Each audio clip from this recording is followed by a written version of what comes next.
with the 17-year-old accused in last month's attack in De Pere. Local 5's Eric Richards was in court today. He's live with what happened this afternoon. Hi, Eric.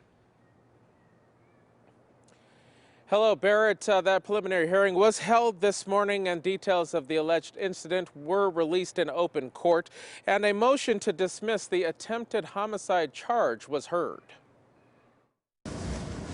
17-year-old Miles Cruz made an in-person appearance in a Brown County courtroom for a preliminary hearing connected to the October 5th East River Trail assault.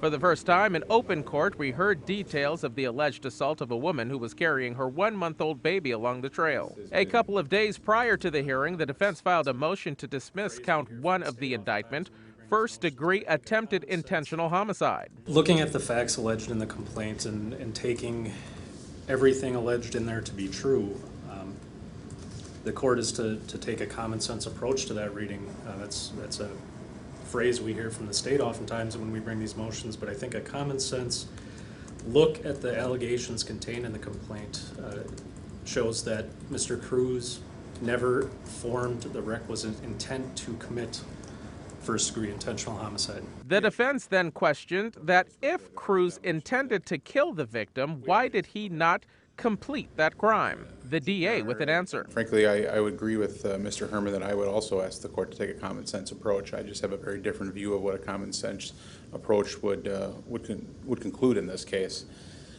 Yeah, I think a common sense approach absolutely would conclude that there's every reason to believe Mr. Cruz intended to kill and in fact thought he had killed the crime victim in this case. Commissioner Paul Burke hearing both sides, reviewing the complaint. The complaint, particularly the first page or 2 of the complaint, outline extraordinary level of violence by Mr. Cruz against the victim in this case.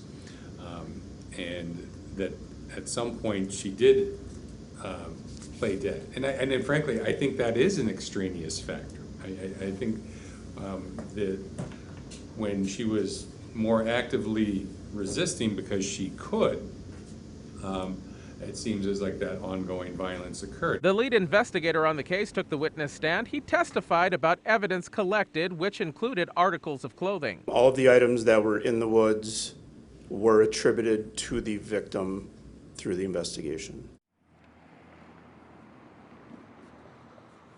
The commissioner declined the request to drop that attempted murder charge against Miles Cruz. Cruz is expected back in a Brown County courtroom on December 6th for arraignment. Live here in Green Bay, Eric Richards, Local 5 News.